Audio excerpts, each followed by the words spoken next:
Día 11. Hagámonos los mejores amigos de Dios. Porque si cuando éramos enemigos de Dios, fuimos reconciliados con Él mediante la muerte de su Hijo, ¿con cuánta más razón seremos salvados del castigo de Dios por su vida? Romanos capítulo 5, versículo 10. Dios quiere ser tu mejor amigo. Dios quiere ser tu mejor amigo. Nuestra relación con Dios tiene diferentes aspectos.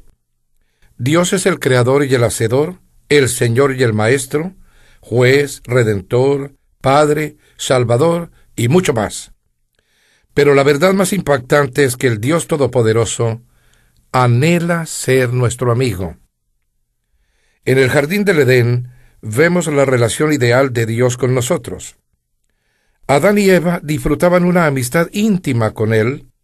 No había rituales, ni ceremonias, ni religión. Simplemente una relación sencilla y cariñosa entre Dios y las personas que había creado.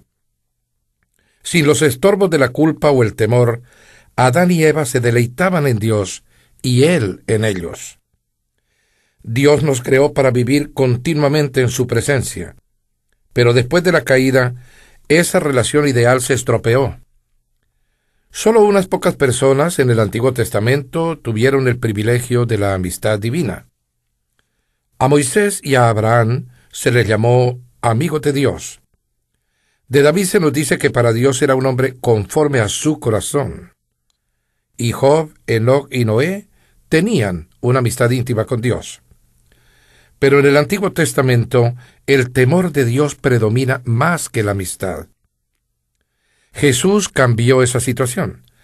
Al pagar nuestros pecados en la cruz, el velo del templo, que simbolizaba nuestra separación de Dios, se rasgó de arriba a abajo, como señal de que el acceso directo a Dios estaba nuevamente abierto.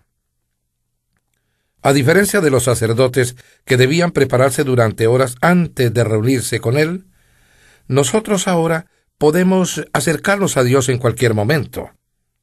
La Biblia dice que ahora tenemos la maravillosa alegría del Señor en nuestras vidas, gracias a que Cristo murió por nuestros pecados y nos hizo sus amigos. La amistad con Dios solo es posible por su gracia y el sacrificio de Jesús. Dios nos reconcilió, por medio de Cristo nos transformó de enemigos en amigos. Un viejo himno dice: «Oh, qué amigo tenemos en Cristo». Pero en realidad, Dios nos invita a disfrutar su amistad y comunión con las tres personas de la Trinidad, nuestro Padre, el Hijo y el Espíritu Santo.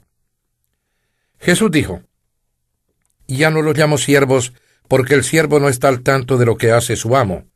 Los he llamado amigos, porque todo lo que a mi Padre le oí decir, se lo he dado a conocer a ustedes». La palabra amigo en este versículo no se refiere a un conocido ocasional, sino a una relación estrecha y de confianza.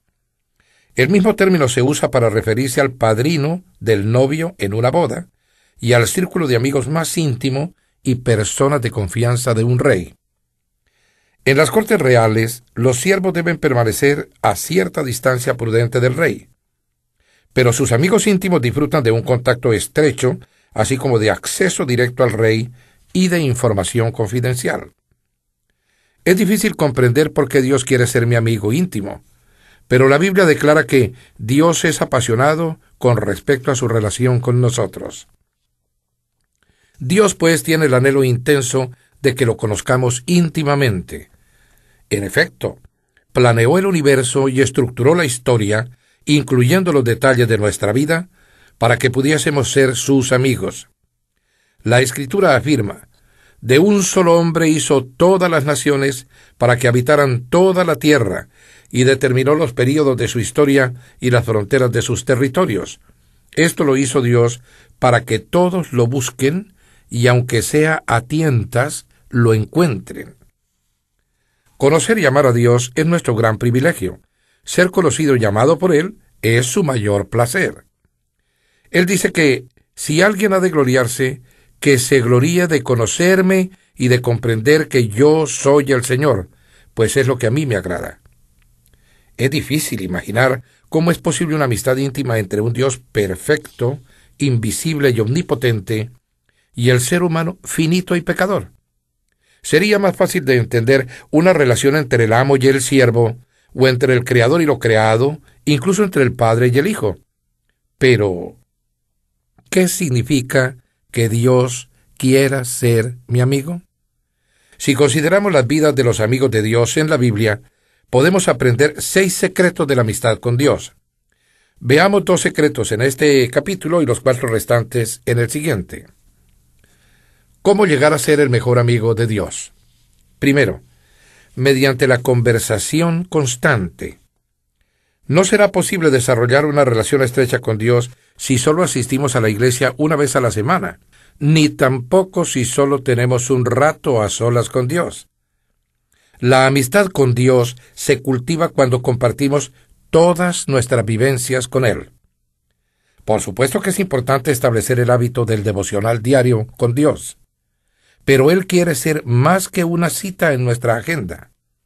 Quiere ser incluido en cada actividad, en cada conversación, en cada problema y hasta en cada uno de nuestros pensamientos. Es posible mantener una conversación continua con Él y a la espera de su respuesta durante todo el día, comentándole lo que estamos haciendo o pensando en ese momento. Oren sin cesar implica conversar con Dios mientras realizamos las compras, conducimos el automóvil, trabajamos o desarrollamos cualquier otra tarea cotidiana. Existe el concepto erróneo de que pasar tiempo con Dios significa estar a solas con Él. Por supuesto, conforme al modelo de Jesús, necesitamos pasar tiempo a solas con Dios, pero eso representa apenas una fracción del tiempo que estamos despiertos. Todo lo que hacemos puede ser tiempo que pasamos con Dios si lo invitamos a acompañarnos y somos conscientes de su presencia.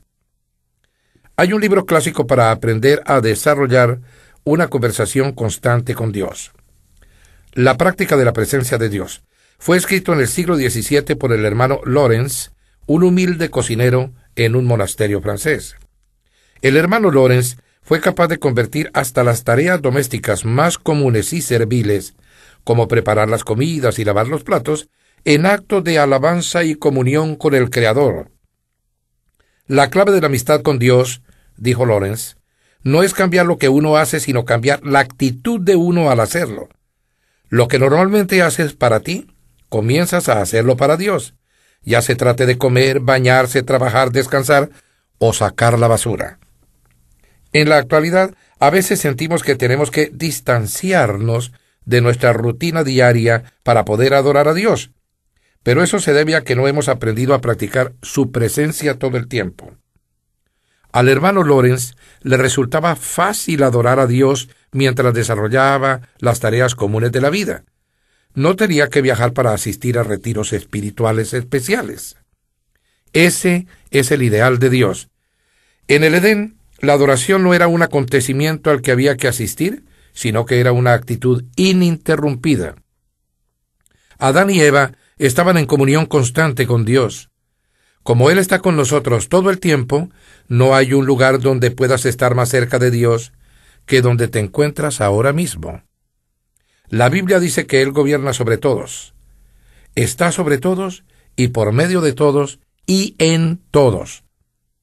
Otra de las ideas útiles del hermano Lawrence era pronunciar oraciones más cortas y conversacionales continuamente durante el día, en vez de establecer sesiones largas y oraciones complejas. Para mantener la concentración y evitar la distracción, aconsejaba: sugiero que no usen muchas palabras cuando oren, porque los discursos largos son propicios para la distracción. En estos tiempos de falta de atención, esta sugerencia de hace 450 años es de particular relevancia: que las oraciones sean sencillas. La Biblia nos dice que debemos orar todo el tiempo. ¿Cómo es posible hacer eso? Una manera es usar oraciones de aliento durante todo el día, como lo han venido haciendo muchos cristianos desde hace siglos. Puedes elegir una afirmación o frase sencilla para repetírsela a Jesús en un aliento. Tú estás conmigo. Acepto tu gracia. cuento contigo, quiero conocerte, pertenezco a ti, ayúdame a confiar en ti. También puedes usar pasajes cortos de las Escrituras. Para mí el vivir es Cristo. Nunca me abandonarás. Tú eres mi Dios. Óralas tan seguido como sea posible para que se graben a fondo en tu corazón. Solo asegúrate de que tu intención sea honrar a Dios, nunca controlarlo. Practicar la presencia de Dios es una destreza, un hábito que se puede desarrollar. Así como los músicos practican escalas todos los días para tocar melodías hermosas con desenvoltura, debes obligarte a pensar en Dios varias veces al día. Debes entrenar tu mente para recordar a Dios. Al principio necesitarás crear notas para traer regularmente a la memoria la conciencia de que Dios está a tu lado en ese instante. Comienza colocando notas visuales a tu alrededor. Podrías escribir una papeleta así: Dios está conmigo y de mi lado en este mismo instante. Los monjes benedictinos recuerdan que deben hacer una pausa y rezar la oración horaria con las campanadas del reloj. Si tienes uno o un teléfono celular con alarma, podrías hacer lo mismo. Algunas veces sentirás la presencia de Dios, otras no. Si buscas experimentar la presencia de Dios en todo esto, no has entendido nada. No alabamos a Dios para sentirnos bien, sino para hacer el bien. Nuestra meta no es tener una sensación, sino conciencia continua de la realidad de que Dios está siempre presente. Ese es el estilo de vida de adoración. Segundo, mediante la meditación continua. La segunda manera de consolidar una amistad con Dios es pensar en su palabra todo el día. Eso se llama meditación, y la Biblia repetidas veces nos exhorta a meditar en quién es Dios, lo que ha hecho y lo que ha dicho. Es imposible ser amigos de Dios si no sabemos lo que dice. No podemos amar a Dios si no lo conocemos, y no podemos conocerlo si no conocemos su palabra. Ella dice que Dios se revelaba a Samuel y le comunicaba su palabra. Si bien no podemos pasarnos 24 horas estudiando la Biblia, debemos pensar en ella durante el día, recordando versículos que hemos leído o memorizado y reflexionando en ellos. A veces se cree que la meditación es un ritual difícil y misterioso, practicado por místicos o monjes en aislamiento. Sin embargo, meditar es simplemente pensar con concentración, algo que cualquiera puede aprender y usar en cualquier lado. Cuando le damos vuelta en la cabeza a un problema, decimos que tenemos una preocupación. Cuando piensas en la palabra de Dios y le das vueltas en tu cabeza, llamamos a eso una meditación. Si sabes cómo preocuparte, ya sabes cómo meditar. En vez de pensar con insistencia en tus problemas, necesitas vincular la atención en tus problemas con versículos bíblicos. Cuanto más medites en la palabra de Dios, tendrás menos de qué preocuparte. Dios consideraba a Job y a David sus amigos porque valoraban su palabra por encima de todas las demás cosas y pensaban en ella continuamente en el transcurso del día. Job admitió: del mandamiento de sus labios no me ha apartado, he atesorado las palabras de su boca. David dijo: la enseñanza del Señor es perfecta porque da nueva vida. Los preceptos del Señor traen alegría al corazón y constantemente están en mis pensamientos. No puedo dejar de pensar en ellas. Los amigos comparten sus secretos, y Dios compartirá sus secretos contigo si desarrollas el hábito de reflexionar en su palabra todo el día. Dios le contaba a Abraham sus secretos. Hizo lo mismo con Daniel, Pablo, los discípulos y otros amigos. Al leer la Biblia y escuchar un sermón o una grabación, no olvides lo que escuchaste cuando te vayas. Desarrolla la práctica de repasar la verdad en tu mente. Reflexiona sobre lo que has leído o escuchado. Dale vueltas en la cabeza. Cuanto más tiempo dediques a repasar lo que Dios dijo, más entenderás los secretos de esta vida que pasan inadvertidos para muchas personas. La Biblia afirma: ser amigos de Dios es privilegio de quienes lo reverencian. Solo con ellos comparte Él los secretos de sus promesas. En el siguiente capítulo consideraremos otros 4 secretos para cultivar una amistad con Dios. Pero no esperes hasta mañana. Comienza hoy mismo a practicar una conversación constante con Dios y la meditación continua en su palabra. La oración nos permite hablar con Dios. La meditación permite que Él nos hable. Ambas son esenciales para ser amigos de Dios.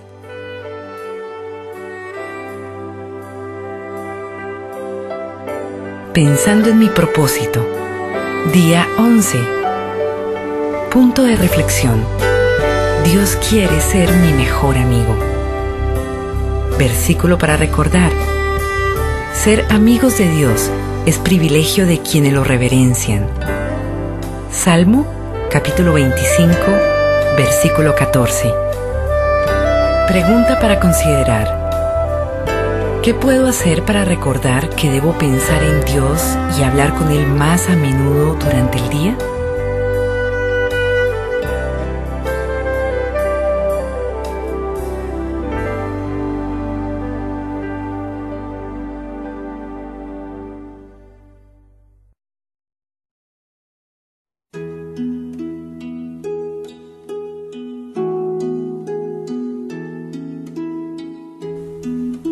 Día 12. Desarrolla tu amistad con Dios. El Señor al íntegro le brinda su amistad. Proverbios capítulo 3, versículo 32. Acérquense a Dios y Él se acercará a ustedes. Santiago capítulo 4, versículo 8. Estás tan cerca de Dios como lo decidas.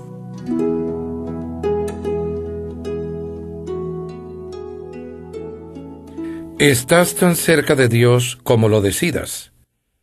Como en cualquier amistad, debemos trabajar para desarrollar la nuestra con Dios. Ella no se da por casualidad. Requiere voluntad, tiempo y energía. Si deseas un vínculo más estrecho e íntimo con Dios, deberás aprender a comunicarle tus sentimientos con sinceridad, a confiar en Él cuando le pidas que haga algo, a aprender a interesarte en lo que a Él le interesa y a procurar su amistad más que ninguna otra cosa. Debo ser sincero con Dios. La primera piedra para edificar una amistad profunda con Dios es tener sinceridad sobre nuestras faltas y sentimientos. Dios no espera que seamos perfectos, pero sí insiste en que seamos completamente sinceros. En las Escrituras, ninguno de los amigos de Dios era perfecto. Si la perfección fuera un requisito para ser amigo suyo, nunca podríamos serlo. Es una dicha que, por la gracia de Dios, Jesús todavía sea amigo de pecadores. En la Biblia, los amigos de Dios fueron sinceros con respecto a sus sentimientos. Se quejaban y discutían con Él. Ponían sus decisiones en tela de juicio y hasta lo acusaban. Esta franqueza no parecía molestarle a Dios, es más, la estimuló.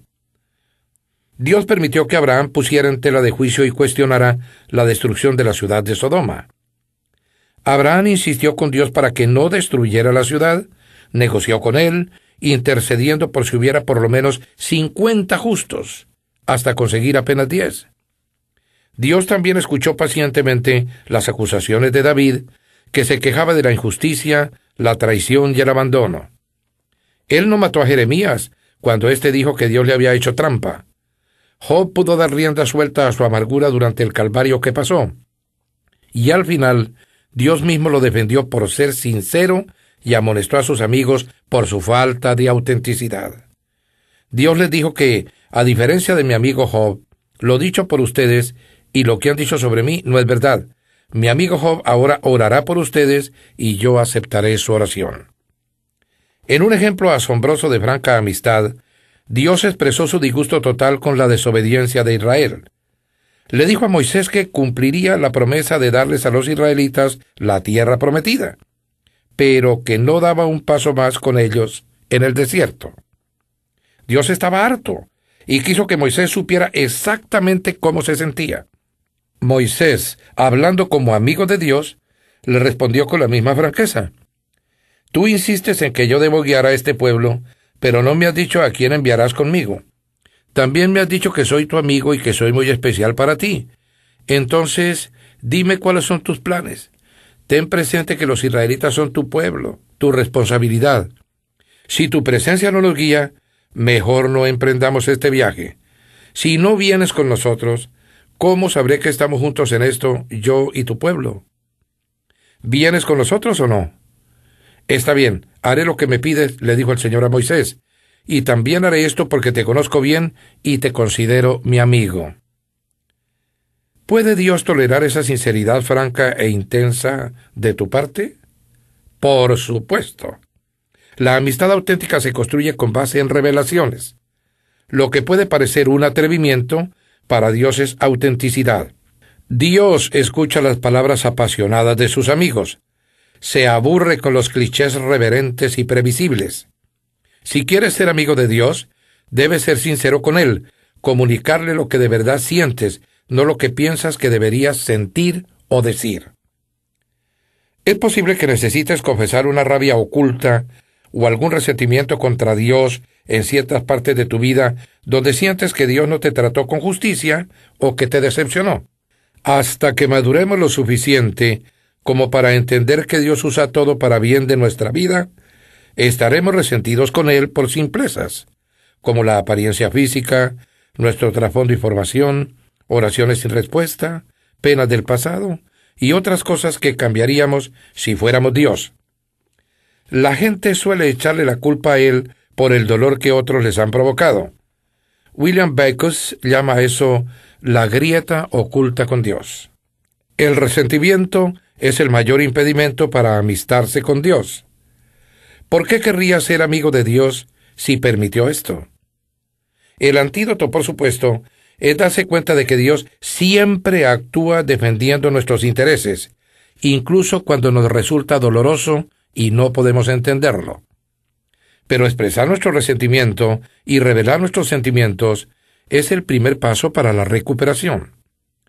Como lo hicieron tantas personas en la Biblia, cuéntale a Dios exactamente cómo te sientes.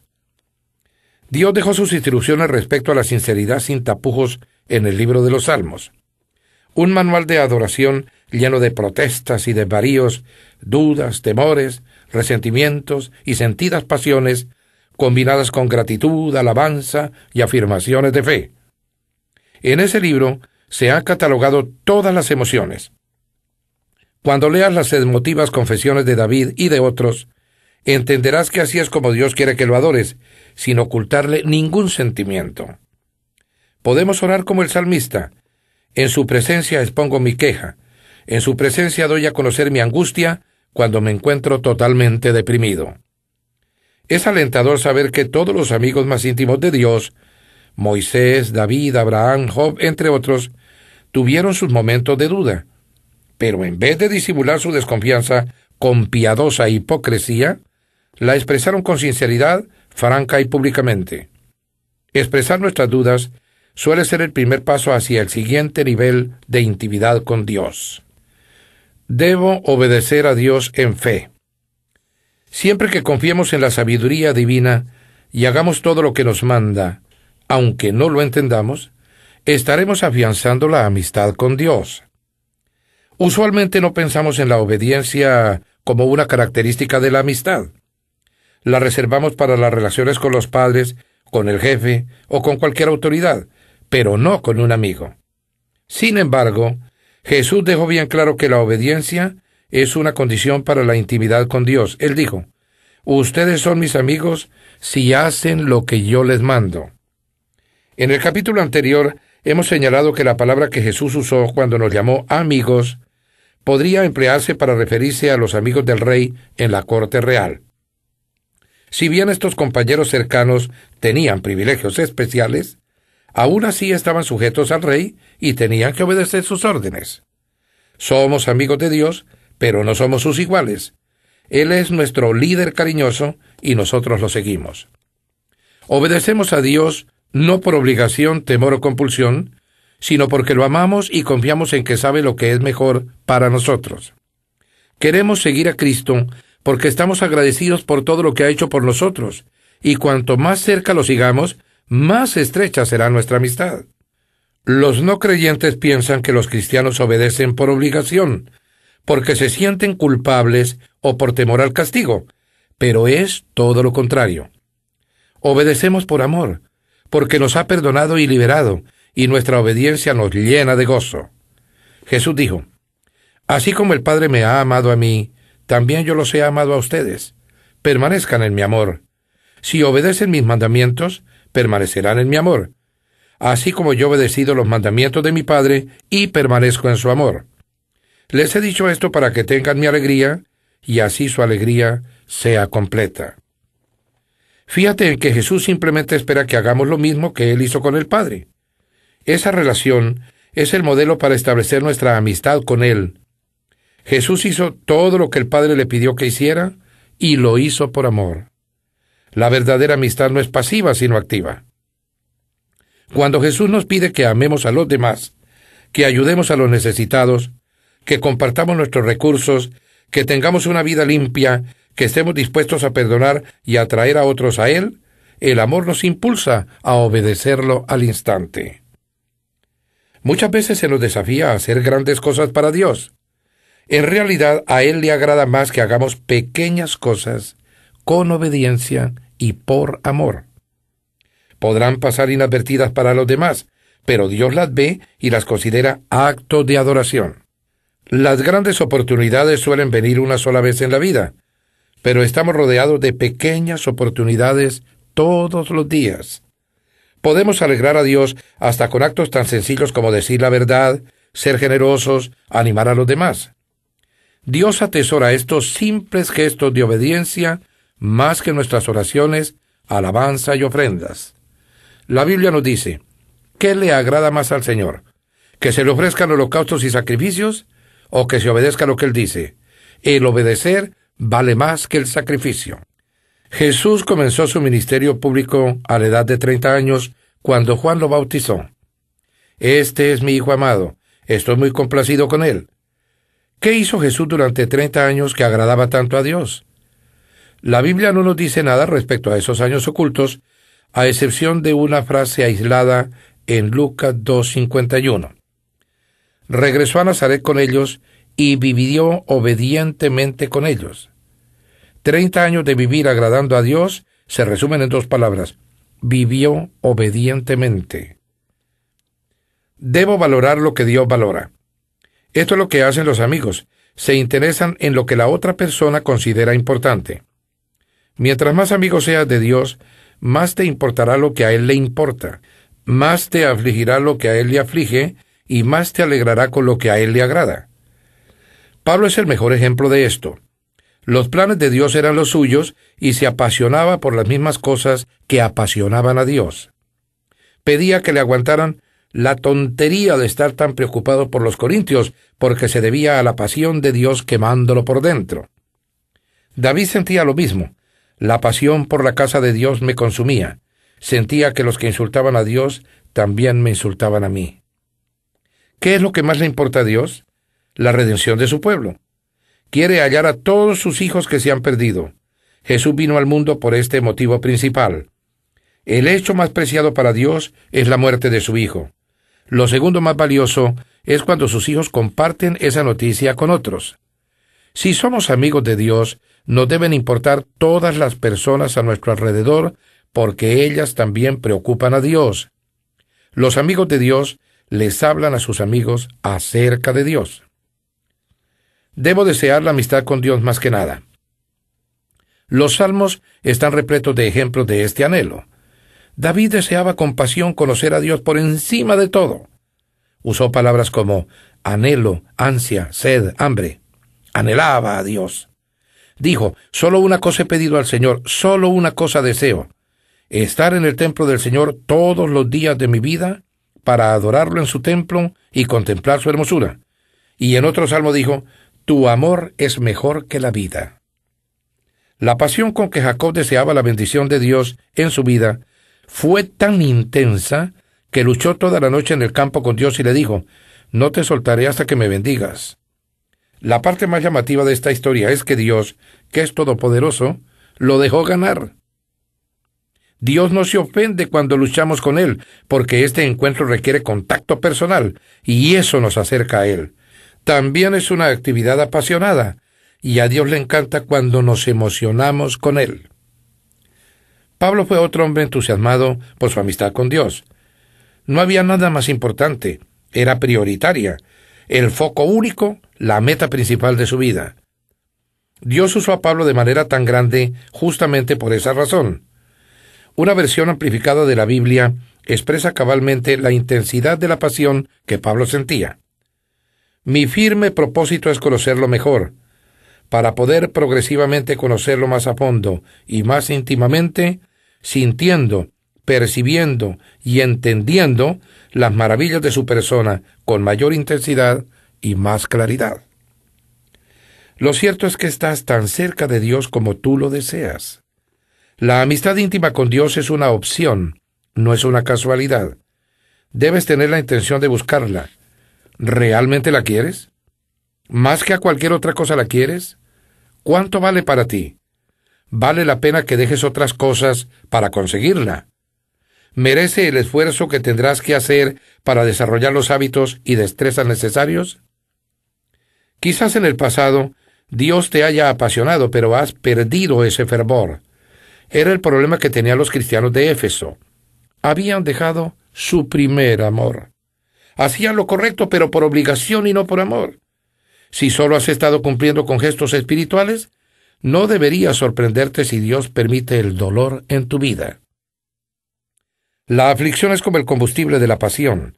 Refuerza la energía intensa que normalmente no tenemos, pero que necesitamos para realizar los cambios.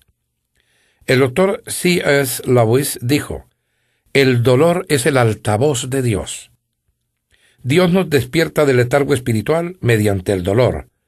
Nuestros problemas no son un castigo, son los despertadores que usa un Dios cariñoso.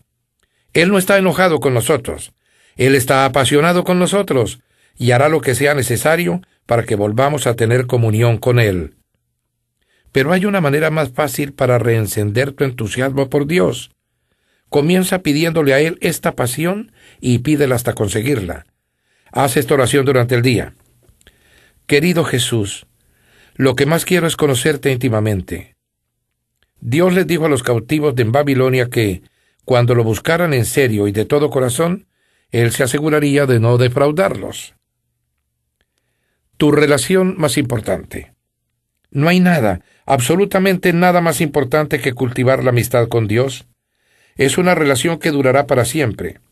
Pablo le dijo a Timoteo, algunos de estos individuos se han apartado de lo que es más importante en la vida, conocer a Dios. ¿Te estás perdiendo lo más importante de la vida? ¿Puedes hacer algo al respecto ahora mismo?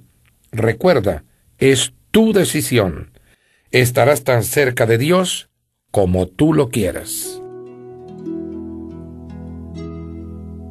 Pensando en mi propósito, día 12. Punto de reflexión. Estoy tan cerca de Dios como quiero estar. Versículo para recordar. Acérquense a Dios y Él se acercará a ustedes. Santiago, capítulo 4, versículo 8. Pregunta para considerar. ¿Qué decisiones tomaré hoy para acercarme a Dios?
Día 13. La adoración que agrada a Dios. Ama al Señor tu Dios con todo tu corazón, con toda tu alma, con toda tu mente y con todas tus fuerzas. Marcos, capítulo 12, versículo 30. Dios quiere todo de ti. Dios quiere todo de ti. Dios no quiere una parte de tu vida. Pide todo tu corazón, toda tu alma, toda tu mente y todas tus fuerzas. A Dios no le interesan los compromisos a media, la obediencia parcial y las sobras de tu tiempo y dinero. Quiere tu devoción plena, no pedacitos de tu vida.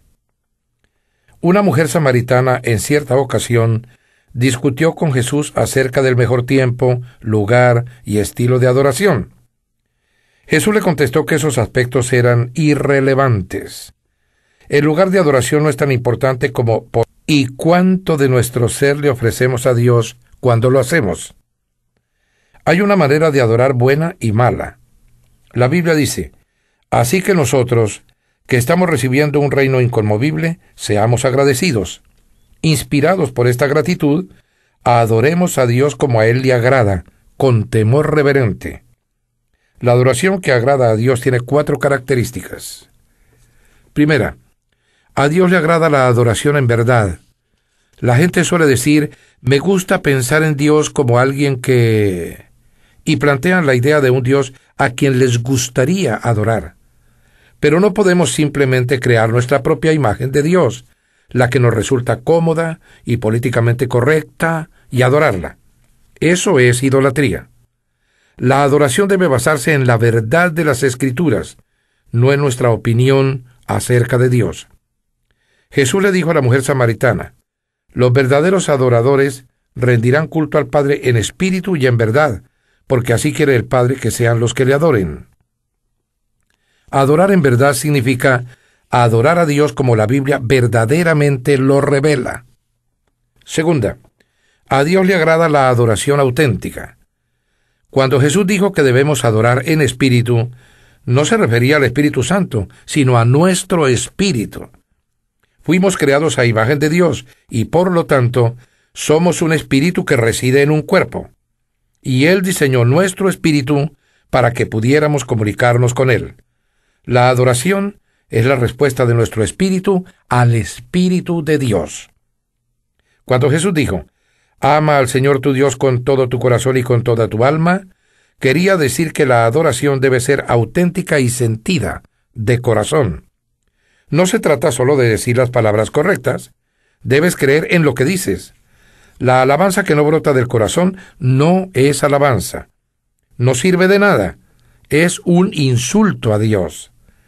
Cuando adoramos, Él mira más allá de nuestras palabras, observando la actitud de nuestro corazón. La Escritura afirma, la gente se fija en las apariencias, pero yo, el Señor, me fijo en el corazón. Como la adoración implica agradar a Dios, abarca nuestras emociones. Dios nos dio emociones para que pudiéramos adorarlo con sentimientos intensos. Pero esas emociones deben ser genuinas, no fingidas. Dios odia la hipocresía. No quiere teatralidad, ni fingimiento, ni farsas en la adoración. Quiere nuestro amor sincero y verdadero. Podemos adorarlo con imperfecciones, pero no con falta de sinceridad. Por supuesto, la sinceridad por sí sola no es suficiente. Podemos ser sinceros y estar equivocados. Por eso se necesitan tanto el espíritu como la verdad. La adoración debe ser veraz y auténtica. La adoración que agrada a Dios es profundamente emocional y doctrinal, con nuestro corazón y con nuestra cabeza. Muchas personas confunden las emociones conmovedoras producidas por la música con las estimuladas por el espíritu, pero no son iguales. La verdadera adoración ocurre cuando nuestro espíritu responde a Dios, no a una melodía. En realidad, algunas canciones sentimentales e introspectivas entorpecen la adoración, porque de concentrarnos en Dios, pasamos a enfocarnos en nuestros sentimientos. Cuando adoramos, el factor de mayor distracción somos nosotros mismos. nuestros intereses y preocupaciones acerca de la impresión que damos. Los cristianos no se ponen de acuerdo con respecto a la manera más adecuada o auténtica de alabar a Dios. Pero estos argumentos lo que más reflejan son las distintas personalidades y trasfondos. La Biblia menciona diversas formas de alabanza: la confesión, el canto, los clamores, el estar de pie, el arrodillarse, el baile, el hacer ruidos de gozo, el testimonio, la utilización de instrumentos musicales y el alzar las manos. El mejor estilo de adoración es el que más auténticamente representa nuestro amor a Dios, basado en el trasfondo y la personalidad que Dios nos dio. Mi amigo Gary Thomas se dio cuenta de que muchos cristianos, en lugar de tener una amistad vibrante con Dios, parecen estancarse en la costumbre. La adoración se convierte en una rutina insatisfactoria porque se obligan a usar métodos devocionales o estilos de adoración que no se adaptan a la unicidad con que Dios los creó. Gary se preguntó: si Dios con toda intención nos creó a todos distintos, ¿por qué deberíamos amarlo de la misma manera? De la lectura de los clásicos cristianos y basado en entrevistas, Gary descubrió que los cristianos, en el transcurso de 2000 años, han seguido diversos caminos para disfrutar la intimidad con Dios. Al aire libre, por medio del estudio, con el canto, con la danza, con expresiones artísticas, en el servicio a los demás, en la soledad, en comunión con otras personas y participando de muchas actividades. En su libro Sendas Sagradas, Gary identifica 9 maneras que las personas usan para acercarse a Dios. A los naturalistas, nada los inspira más a amar a Dios que estar al aire libre en un entorno natural. Los sensoriales, que aman a Dios con sus sentidos y aprecian los hermosos cultos de adoración que involucran la vista, el sabor, el olfato y el tacto, además de sus oídos. Los tradicionalistas, que se acercan a Dios mediante rituales, liturgias, símbolos y estructuras estables. Los ascéticos, que prefieren amar a Dios en soledad y sencillez. Los activistas, que aman a Dios enfrentándose al mal, luchando contra la injusticia y esforzándose por hacer de este mundo un mejor lugar para vivir. Los cuidadores, que aman a Dios cuidando a los demás y satisfaciendo sus necesidades. Los entusiastas, que aman a Dios con celebraciones. Los contemplativos, que aman a Dios con la adoración. Los intelectuales, que aman a Dios entendiéndolo con sus mentes. En cuanto a la adoración y la amistad con Dios, no existen las tallas únicas. Una cosa sí es cierta: no darás gloria a Dios intentando ser alguien que Él nunca se propuso que fueses. Dios quiere que seas tú mismo. El Padre está buscando personas que cuando lo adoren, sean sencillas y sinceramente ellas mismas cuando se presenten ante Él. Tercera, a Dios le agrada la adoración reflexiva. El mandamiento de Jesús de amar a Dios con toda tu mente se repite 4 veces en el Nuevo Testamento.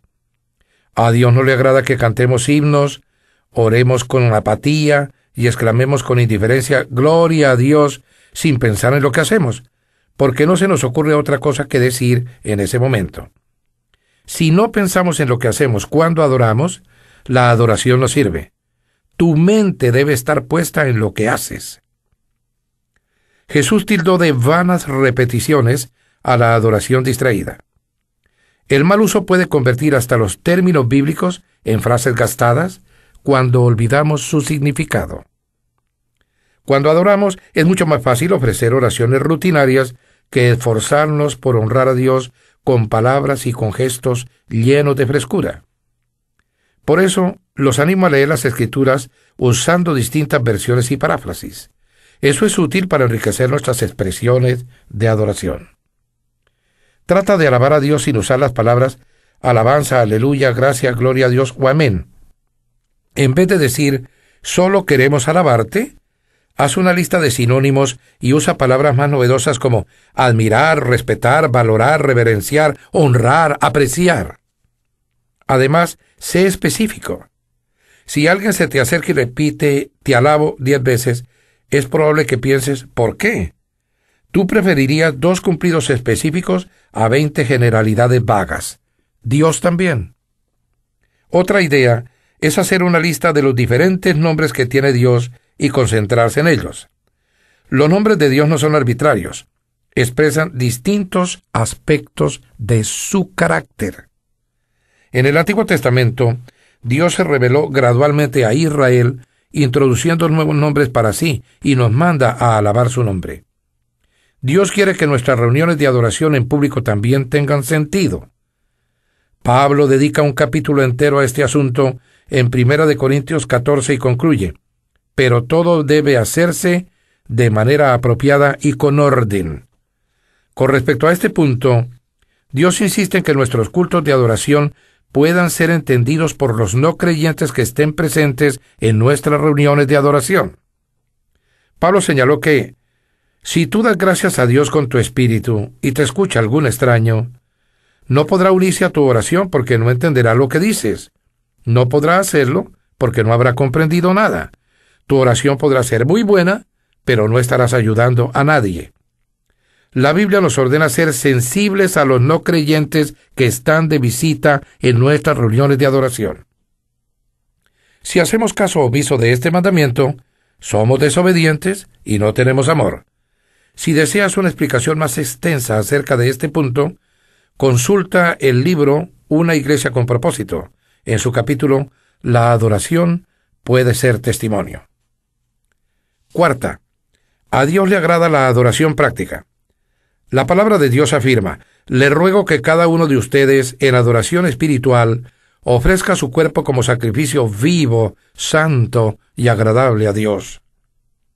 ¿Por qué quiere Dios tu cuerpo? ¿Por qué no dice ofrezcan su espíritu? Porque sin el cuerpo no podemos hacer nada en este planeta. En la eternidad recibiremos un cuerpo nuevo, mejorado, actualizado. Pero mientras estemos sobre la tierra, Dios dice: dame lo que tengas. Él únicamente está siendo práctico con respecto a la adoración. ¿Has escuchado decir a las personas: esta noche no puedo ir a la reunión, pero estaré con ustedes en espíritu? ¿Saben lo que significa eso? Nada. No vale nada. Mientras estemos en esta tierra, nuestro espíritu solo puede estar donde esté nuestro cuerpo. Si tu cuerpo no está presente, sencillamente no estás ahí. Cuando adoramos debemos ofrecer nuestro cuerpo como sacrificio vivo. En la actualidad asociamos el concepto de sacrificio con algo muerto, pero Dios quiere que seamos un sacrificio vivo. Quiere que vivamos para Él. Sin embargo, el problema de un sacrificio vivo es que se puede escapar del altar, y es lo que solemos hacer. Cantamos firmes y adelante, huestes de la fe, los domingos, pero los lunes desertamos. En el Antiguo Testamento, a Dios le agradaban los sacrificios de adoración, porque anunciaban el sacrificio de Jesús por nosotros en la cruz. Ahora bien, a Dios le agradan diferentes tipos de sacrificio de adoración: la gratitud, la alabanza, la humildad, el arrepentimiento, las ofrendas de dinero, la oración, el servicio a los demás, el compartir los recursos con los necesitados. La verdadera adoración tiene un precio. David lo sabía y dijo: no voy a ofrecer al Señor mi Dios holocaustos que nada me cuesten. La adoración sacrifica nuestro egocentrismo. No podemos exaltar a Dios y exaltarnos a nosotros mismos al mismo tiempo. No podemos adorar para impresionar a los demás y para agradarnos a nosotros mismos. Necesitamos retirar deliberadamente el enfoque de nuestra persona. Cuando Jesús dijo: ama a Dios con todas tus fuerzas, quería señalar que la adoración requiere esfuerzo y energía. No es siempre ni lo más conveniente ni lo más cómodo. Y en ocasiones la adoración es un acto de voluntad absoluto, un sacrificio de buena voluntad. La adoración pasiva es una incongruencia. Ofrecemos sacrificio de adoración a Dios cuando lo alabamos, aunque no tengamos ganas. Cuando nos levantamos de la cama para adorarle aunque estemos cansados, y cuando ayudamos a los demás aunque estemos agotados. Eso agrada a Dios. Matt Redman, un líder inglés de adoración, cuenta cómo su pastor le enseñó a la iglesia el verdadero significado de la adoración. Para mostrarles que esta era más que la música, prohibió por un tiempo el canto en los servicios, mientras aprendían otras maneras de adorar. Al cabo de ese tiempo, Matt había escrito el clásico himno El corazón de la adoración. te traigo más que una canción, porque ella en sí no es lo que me pides. Buscas más adentro que lo que a simple vista parece. Mira dentro de mi corazón. El corazón de este asunto es un asunto del corazón. Pensando en mi propósito, día 13. Punto de reflexión. Dios quiere todo de mí. Versículo para recordar. Ama al Señor tu Dios con todo tu corazón, con toda tu alma, con toda tu mente y con todas tus fuerzas. Marcos, capítulo 12, versículo 30. Pregunta para considerar. ¿Qué le agrada más a Dios en este momento? ¿Mi adoración en público o en privado? ¿Qué haré al respecto?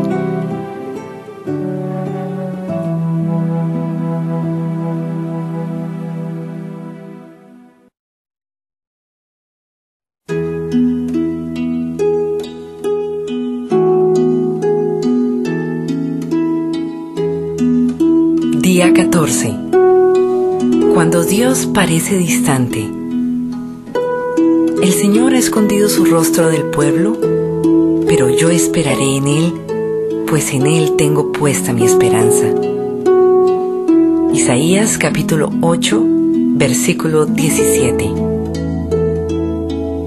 Dios es real, sin importar cómo te sientas.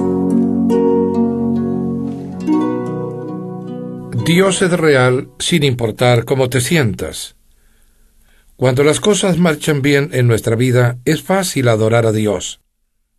Cuando nos ha provisto alimento, amigos, familia, salud y alegría. Pero las circunstancias no siempre son tan agradables. ¿Cómo adoramos a Dios entonces? ¿Qué hacemos cuando Dios parece estar a millones de kilómetros de distancia? El grado de adoración más profundo es alabar a Dios a pesar del dolor, agradecer a Dios durante una prueba, confiar en Él durante la tentación, aceptar el sufrimiento y amarlo aunque parezca distante. La prueba de la amistad es la separación y el silencio. Cuando estamos separados por una distancia física, o nos vemos imposibilitados de hablar. En el caso de nuestra amistad con Dios, no siempre nos sentimos cercanos a Él. Philby Yancey puntualiza: en cualquier relación hay momentos de intimidad y momentos de distanciamiento, y en la relación con Dios, no importa lo íntima que sea, el péndulo también se moverá de un lado al otro. Entonces sí que la adoración se pone difícil. Para madurar nuestra amistad, Dios la pondrá a prueba con periodos de aparente separación, momentos en que sentiremos que nos abandonó o nos olvidó. Dios parecerá estar a millones de kilómetros. San Juan de la Cruz se refirió a esos días de sequía espiritual, duda y distanciamiento de Dios como la oscura noche del alma. Henry Nouwen los llamó el ministerio de la ausencia. A. W. Tozer lo llamó el ministerio de la noche. Otros lo llamaron el invierno del corazón. Aparte de Jesús, David fue quien posiblemente tuvo más amistad con Dios. El Señor tenía el placer de llamarlo un hombre conforme a mi corazón. Sin embargo, David con frecuencia se quejaba de la aparente ausencia de Dios. Dios mío, ¿por qué te quedas tan lejos? ¿Por qué te escondes de mí cuando más te necesito? Dios mío, ¿por qué me has abandonado? Lejos estás para salvarme, lejos de mis palabras de lamento. ¿Por qué me has rechazado? Por supuesto, Dios en realidad no había dejado a David, como tampoco te dejará a ti. Ha prometido varias veces: nunca te dejaré ni te abandonaré. Pero Dios no te promete: siempre sentirás mi presencia. En efecto, Dios reconoce que a veces oculta su rostro de nosotros. A veces es como si fuera un DEA, un desaparecido en acción, en nuestra vida. Floyd McClung lo describe de la siguiente manera: te despiertas una mañana y todos tus sentimientos espirituales han desaparecido. Oras, pero no pasa nada. Reprendes al diablo, pero nada cambia. Realizas tus ejercicios espirituales. Les pides a tus amigos que oren por ti. Confiesas todos los pecados que puedas imaginar y les pides perdón a todos tus conocidos. Ayunas, pero no pasa nada. Comienzas a preguntarte cuánto tiempo durará esta penumbra espiritual. ¿Días? ¿Semanas? ¿Meses? ¿Terminará algún día? Sientes que tus oraciones rebotan en el techo. Al borde de la desesperación gritas, ¿qué me pasa? La verdad es que nada está mal. Es una parte normal de la prueba y la maduración de nuestra amistad con Dios. Todos los cristianos atravesamos esta situación por lo menos una vez y por lo general varias veces. Es dolorosa y desconcertante, pero es absolutamente vital para el desarrollo de la fe. Job no perdió la esperanza cuando no sentía la presencia de Dios en su vida, porque tenía esa certeza. Dijo estar convencido de su inocencia porque, si me dirijo hacia el este, no está allí. Si me encamino al oeste, no lo encuentro. Si está ocupado en el norte, no lo veo. Si se vuelve al sur, no alcanzo a percibirlo. Él, en cambio, conoce mis caminos. Si me pusiera a prueba, saldría yo puro como el oro. Cuando Dios parece distante, puedes sentir que está enojado contigo o que te está disciplinando por algún pecado. Es cierto, el pecado sí nos puede desvincular de la amistad íntima con Dios. Entristecemos al Espíritu de Dios y apagamos nuestra comunión con la desobediencia, el conflicto con los demás, las múltiples ocupaciones, la amistad con el mundo y otros pecados. Pero este sentimiento de abandono y distanciamiento de Dios no suele tener nada que ver con el pecado. Es una prueba de fe, una que todos debemos enfrentar. Seguirás amando, confiando, obedeciendo y adorando a Dios, aunque no sientas su presencia, aunque no tengas prueba evidente y visible de su obra en tu vida. En la actualidad, el error más común de los cristianos con respecto a la adoración es que buscan una experiencia más que a Dios. Buscan un sentimiento, y si lo encuentran, concluyen que han adorado. ¡Qué equivocación! En realidad, Dios suele retirar nuestros sentimientos para que no dependamos de ellos. La adoración no es la búsqueda de un sentimiento, incluso si se trata de uno de intimidad con Cristo. Cuando eras un cristiano en pañales, Dios te dio varias emociones y contestaba tus oraciones inmaduras y egocéntricas para que confirmaras su existencia. Pero a medida que crecemos en la fe, nos aparta gradualmente de esas dependencias. La omnipresencia de Dios y la manifestación de su presencia son dos cosas distintas. Una es un hecho, la otra es un sentimiento. Dios está siempre presente, aunque no estemos conscientes de Él. Su presencia es demasiado profunda para medirla con meras emociones. Sí, Dios quiere que sientas su presencia, pero prefiere que confíes en Él aunque no lo sientas. A Dios le agrada la fe, no los sentimientos. Las situaciones que más apelarán a tu fe serán aquellas cuando tu vida se derrumbe y no puedas percibir a Dios. Fue lo que le sucedió a Job. En un solo día perdió todo: su familia, su negocio, su salud, sus posesiones. Fue de lo más desalentador. Por 37 capítulos, Dios no dijo nada. ¿Cómo podemos alabar a Dios cuando no entendemos lo que pasa en nuestra vida y Él calla? ¿Cómo mantener el vínculo en medio de una crisis si no hay comunicación? ¿Cómo mantener la vista en Jesús cuando nuestros ojos están llenos de lágrimas? Hagamos lo que hizo Job. Se dejó caer al suelo en actitud de adoración. Entonces dijo: desnudo salí del vientre de mi madre, y desnuda de partir. El Señor ha dado, el Señor ha quitado, bendito sea el nombre del Señor. Cuéntale a Dios exactamente cómo te sientes. Derrama tu corazón ante Dios, descarga todas tus emociones y sentimientos. Job lo hizo cuando dijo: no guardaré silencio, estoy enojado y amargado, tengo que hablar. Cuando Dios parecía distante, Job añoraba: ¿qué días aquellos? Cuando yo estaba en mi apogeo y Dios bendecía mi casa con su íntima amistad. Dios puede encargarse de las dudas, el enojo, el temor, el dolor, la confusión y las preguntas que tengas. ¿Sabes que reconocer tu desesperanza ante Dios puede ser una afirmación de fe? Es posible confiar en Dios y sentirse afligido al mismo tiempo. David escribió: aunque digo, me encuentro muy afligido, sigo creyendo en Dios. Puede parecer una contradicción. Confío en Dios, pero estoy destrozado. La franqueza de David en realidad revela una profunda fe. En primer lugar, creía en Dios. En segundo, creía que Dios escuchaba su oración. Y en tercero, creía que Dios le permitiría decir lo que sentía y lo seguiría amando. Concéntrate en quién es Dios en su naturaleza inmutable. A pesar de las circunstancias y de los sentimientos, depende del carácter inmutable de Dios. Recuerda las verdades eternas de Dios. Él es bueno, me ama, está conmigo, sabe lo que me pasa, se interesa en mí, tiene un plan para mi vida. Raymond Edman dijo: nunca dudes en la oscuridad de lo que Dios te dijo en la luz. Cuando la vida de Job se desmoronó y Dios mantuvo silencio, Job todavía encontró motivos para alabar a Dios.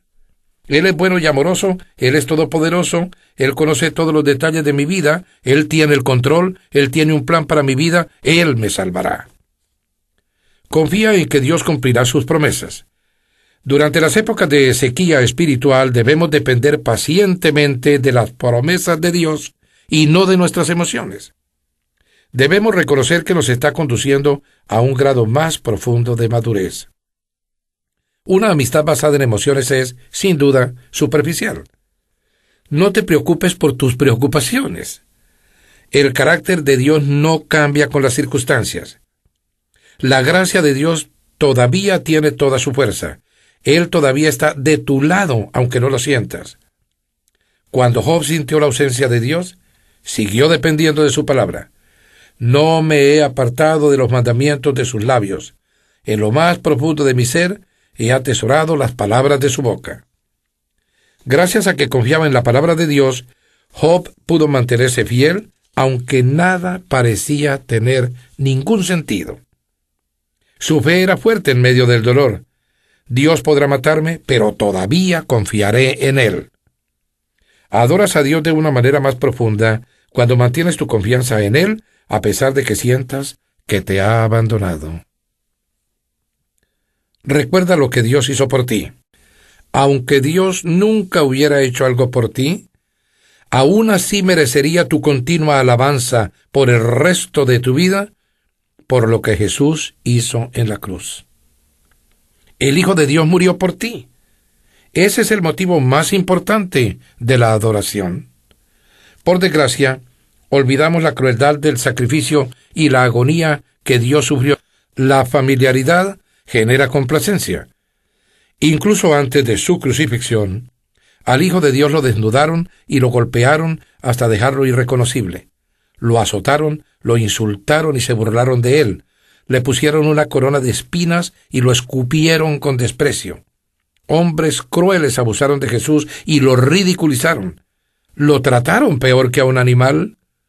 Después de estar casi inconsciente por las hemorragias, lo obligaron a cargar una pesada cruz por un camino ascendente. Lo clavaron en esa cruz y lo dejaron morir lentamente, en una atroz muerte por crucifixión.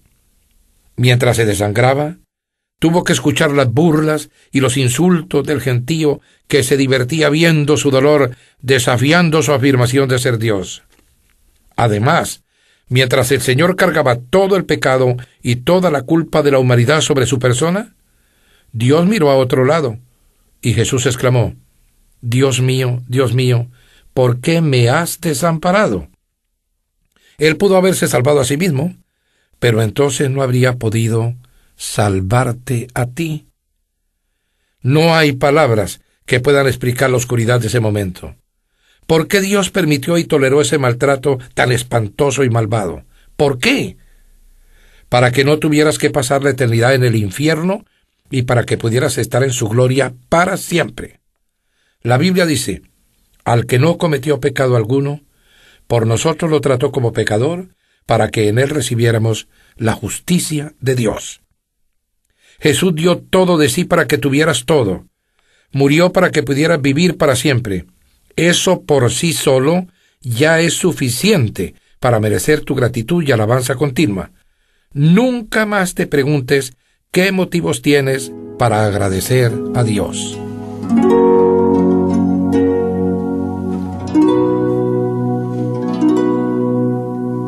Pensando en mi propósito, día 14. Punto de reflexión. Dios es real, no importa cómo me sienta. Versículo para recordar. Porque Dios ha dicho, nunca te dejaré, jamás te abandonaré. Hebreos, capítulo 13, versículo 5. Pregunta para considerar. ¿Cómo puedo no perder de vista la presencia de Dios, especialmente cuando lo sienta distante?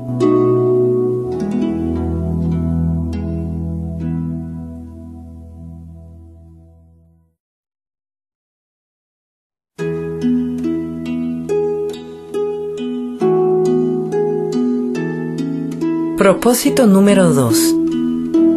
Fuiste hecho para la familia de Dios. Yo soy la vid y ustedes son las ramas. Juan capítulo 15, versículo 5. Formamos un solo cuerpo en Cristo, y cada miembro está unido a todos los demás. Romanos capítulo 12, versículo 5.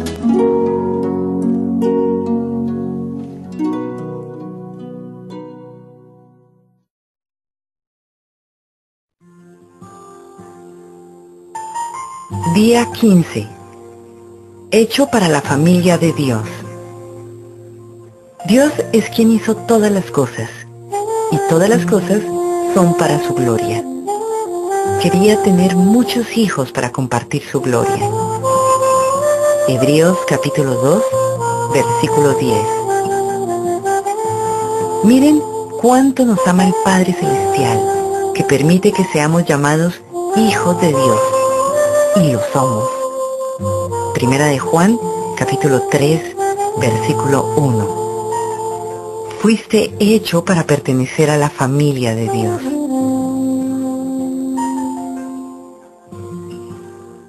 Fuiste hecho para pertenecer a la familia de Dios. Dios quiere tener una familia y nos creó para formar parte de ella. Este es el segundo propósito de Dios para tu vida. Él lo planificó así antes de que nacieras. Toda la Biblia es la historia de Dios formando una familia para amarlo, honrarlo y reinar con Él para siempre. Su palabra lo expresa así.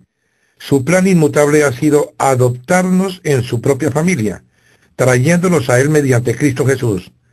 Eso ha sido muy de su agrado. Dios valora las relaciones porque Él es amor. Es relacional por naturaleza propia y se identifica con imágenes fraternales, Padre, Hijo y Espíritu. La Trinidad es la relación de Dios consigo mismo. Es el patrón perfecto para una relación armónica y deberíamos estudiar lo que implica.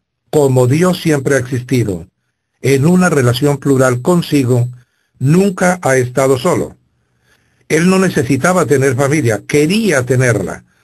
Por lo tanto, diseñó un plan para crearnos y adoptarnos y compartir con nosotros todo lo que Él tenía, porque eso le agradaba mucho. La Biblia afirma, Él, porque así lo quiso, nos dio vidas nuevas a través de las verdades de su santa palabra y nos convirtió, por así decirlo, en los primeros hijos de su nueva familia. Cuando depositamos nuestra fe en Cristo, Dios se convierte en nuestro Padre y nosotros en sus hijos. Los demás creyentes se convierten en nuestros hermanos y hermanas, y la Iglesia en nuestra familia espiritual. La familia de Dios está compuesta de todos los creyentes del pasado, el presente y el futuro. Dios creó a todos los seres humanos, pero no todos son sus hijos. Para llegar a formar parte de la familia de Dios hay una única manera, nacer de nuevo. Con el primer nacimiento formamos parte de una familia humana, pero nos convertimos en miembros de la familia de Dios con el segundo.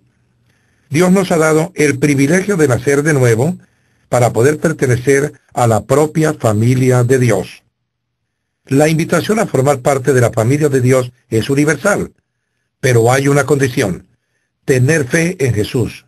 La Escritura dice, todos ustedes son hijos de Dios mediante la fe en Cristo Jesús. Tu familia espiritual es aún más importante que tu familia física porque durará para siempre.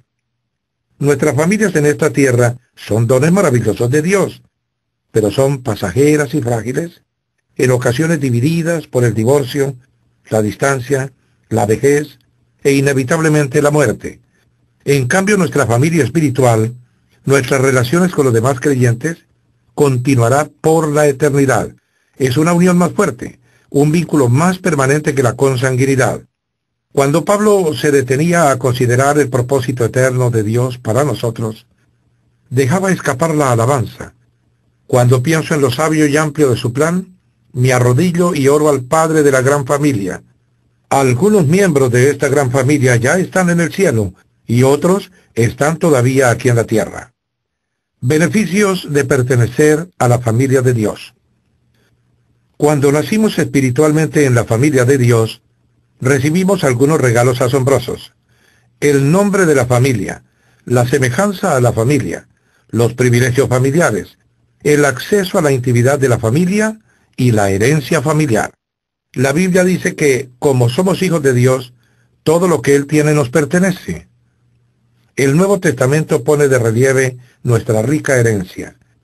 Nos dice que mi Dios les proveerá de todo lo que necesiten, conforme a las gloriosas riquezas que tiene en Cristo Jesús.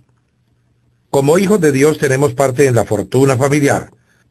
Aquí en la tierra Dios nos da las riquezas de su gracia, bondad, paciencia, gloria, sabiduría, poder y misericordia. Pero en la eternidad recibiremos aún más. Pablo quiere que sepamos cuál es la riqueza de su gloriosa herencia entre los santos. ¿Qué incluye exactamente esa herencia? Primero, estaremos con Dios para siempre. Segundo, seremos completamente transformados para ser como Cristo. Tercero, estaremos libres de pena, muerte y sufrimiento. Cuarto, recibiremos una recompensa y se nos asignarán puestos de servicio. Quinto, podremos compartir la gloria de Dios. ¡Qué herencia! Eres mucho más rico de lo que crees. La Biblia afirma que Dios tiene reservada una herencia incalculable para sus hijos. Está conservada para ti, pura e indestructible, incontaminada e inmarchitable. Esto significa que nuestra herencia eterna es invalorable, pura, permanente y está protegida. Nadie nos la puede quitar. Tampoco hay guerras, economías recesivas o desastres naturales que la puedan destruir. Nuestro objetivo y empeño debería ser una herencia eterna, no la jubilación. Pablo dice, hagan lo que hagan, trabajen de buena gana como para el Señor y no como para nadie en este mundo, conscientes de que el Señor los recompensará con su herencia. La jubilación es una meta a corto plazo. Deberíamos vivir a la luz de la eternidad. El bautismo nos identifica con la familia de Dios. Las familias saludables tienen orgullo familiar. Sus miembros no se avergüenzan de ser reconocidos como parte de ella. Por desgracia, he conocido a muchos creyentes que nunca se han identificado públicamente con su familia espiritual como Jesús lo ordenó, por medio del bautismo. Este no es un ritual opcional, que pueda retrasarse o postergarse. Representa nuestra pertenencia a la familia de Dios. Es el anuncio público al mundo de que no me avergüenzo de ser parte de la familia de Dios. ¿Te bautizaste? Jesús ordenó este acto hermoso para todos los miembros de su familia. Su mandamiento fue, vayan y hagan discípulos de todas las naciones, bautizándolos en el nombre del Padre, y del Hijo, y del Espíritu Santo. Durante años me pregunté por qué la gran comisión de Jesús le asignaba tanta relevancia al bautismo, tanta importancia como a las grandes tareas de evangelización y edificación. ¿Por qué es tan importante el bautismo? Pero entonces me di cuenta que el bautismo simboliza el segundo propósito de Dios para nuestra vida, la participación en la comunión de la familia eterna de Dios. El bautismo está lleno de significado. Con él declaramos nuestra fe y compartimos la sepultura y resurrección de Cristo. Representa nuestra muerte a la vieja vida y anuncia nuestra nueva existencia en Cristo. También es una celebración de nuestra incorporación a la familia de Dios. El bautismo es la representación física de una verdad espiritual. Representa lo que sucedió en el momento cuando Dios nos adoptó en su familia. Todos fuimos bautizados por un solo espíritu para constituir un solo cuerpo, ya seamos judíos o gentiles, esclavos o libres. Todos recibimos el mismo espíritu. El bautismo no nos convierte en miembros de la familia de Dios. Eso es posible solo mediante la fe en Cristo. El bautismo es una muestra de que somos parte de esa familia. Es como el anillo de bodas, una señal visible de un compromiso interno hecho en el corazón. Es un acto de iniciación, no algo que podamos postergar hasta que nos consideremos espiritualmente maduros. La única condición bíblica es que hay que creer. En el Nuevo Testamento, la gente se bautizaba enseguida, después de haber creído. En Pentecostés, el mismo día que aceptaron a Cristo, se bautizaron 3,000 personas. En otra ocasión, un líder etíope se bautizó en el mismo lugar donde se convirtió. Y Pablo y Silas bautizaron al carcelero de Filipo y a su familia a medianoche. Los bautismos no se dejaban para otro momento en el Nuevo Testamento. Si todavía no te has bautizado como expresión de tu fe en Cristo, hazlo tan pronto como sea posible, como Jesús lo mandó. El privilegio más grande de la vida. La palabra de Dios declara: Jesús y el pueblo que santificó pertenecemos a la misma familia. Por lo tanto, Jesús no se avergüenza de llamarnos hermanos y hermanas. Permite que esta espléndida verdad se te grabe a fondo. Eres parte de la familia de Dios, y como Jesús te santificó, Dios está orgulloso de ti. Las palabras de Jesús son indiscutibles. Señalando a sus discípulos, añadió: aquí tienen a mi madre y a mis hermanos, pues mi hermano, mi hermana y mi madre son los que hacen la voluntad de mi Padre que está en el cielo. Ser incluido en la familia de Dios es el más alto honor y privilegio que jamás recibirás. No hay nada que se le parezca. Cuando te sientas inseguro, o que no eres importante, o que nadie te quiere, recuerda a quién perteneces. Pensando en mi propósito, día 15. Punto de reflexión. Dios me hizo para pertenecer a su familia. Versículo para recordar. Su plan inmutable siempre ha sido adoptarnos en su propia familia, trayéndonos a Él mediante Cristo Jesús. Efesios, capítulo 1, versículo 5. Pregunta para considerar. ¿De qué manera puedo comenzar a tratar a los demás creyentes como miembros de mi propia familia?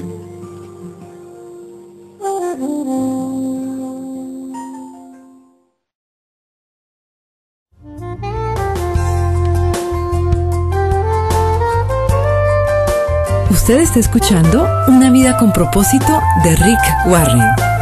Este es el final de este disco. Para la continuación del programa, pase al disco número 4.